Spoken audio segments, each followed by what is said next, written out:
Hey, everybody, it's Alan, and I hope you are doing well. I'm feeling the need to listen to an underappreciated lost guitar legend, Mr. Lowell George, and his band Little Feat. We're going to listen to a live performance of the band's classic song, Dixie Chicken, into a song called Tripe Face Boogie.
My money flowed like wine, and then a low down southern whiskey, yeah, began to fog my mind.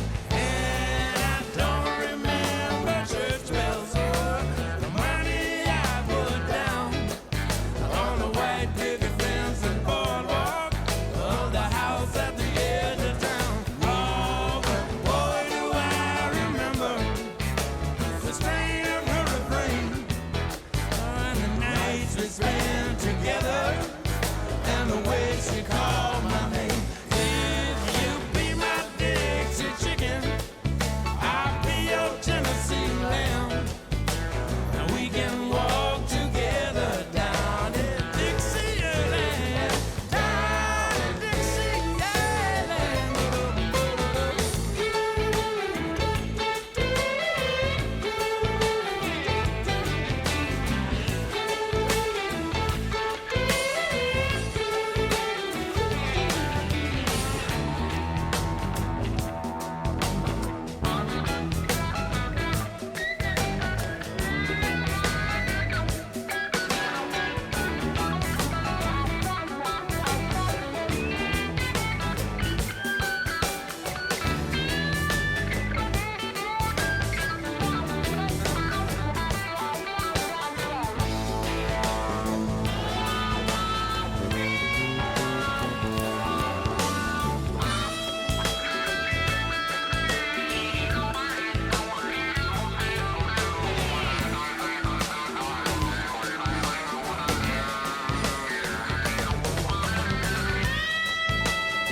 Since he ran away, guess that guitar player sure could play.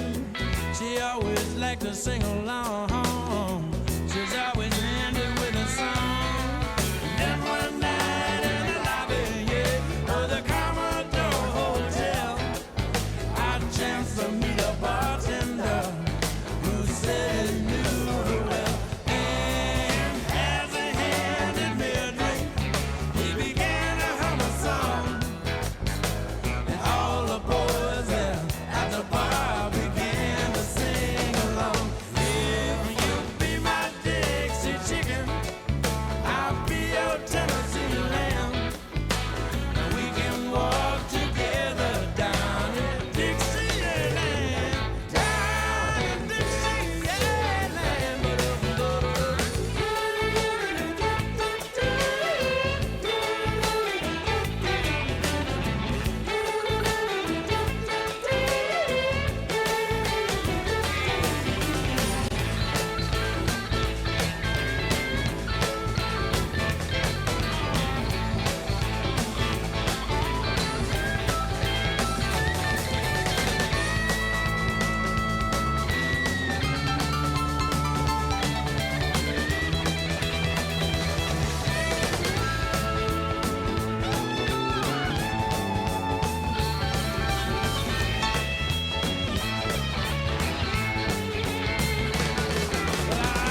There's a line I'm reminded right at the very end from a live performance by Danny Gatton on Austin City Limits, where he's playing slide all the way up the guitar, and he goes, "That's as high as it'll go." And I'm like, "Oh yeah, I think Lowell George went a little bit higher." Anyway, there isn't a weak spot in that band. You know that, right? I mean, from the keyboard player, the bass player, the drummer, the two guitar players, the singers, it's like everything about that band was spectacular. And yet, again, they kind of get overlooked. Even in the Southern rock genre, they get overlooked. And although I don't know necessarily if you can fully put them into that Southern rock genre, I think they fit. I do. I think they fit right in there with groups like, Molly Hatchet and the Allman Brothers and Skinnerd and what have you. But there's also that sort of swampy Louisiana kind of Delta vibe to the whole band that just is not quite fully engulfed in the Southern rock vein of things. I mean, Little Feat is just Little Feat. They don't really fit neatly into any of the boxes that would be found at your local record store other than classic rock. Man, Lowell is an absolute monster. He's actually not playing much guitar solo work at all in that. He's playing a lot of rhythm guitar until that last slide crescendo. Everything else is done by the other guitar player. And it's just a really, really spectacular live performance. I've loved Dixie Chicken from the first moment I heard it, as I'm sure so many of you have.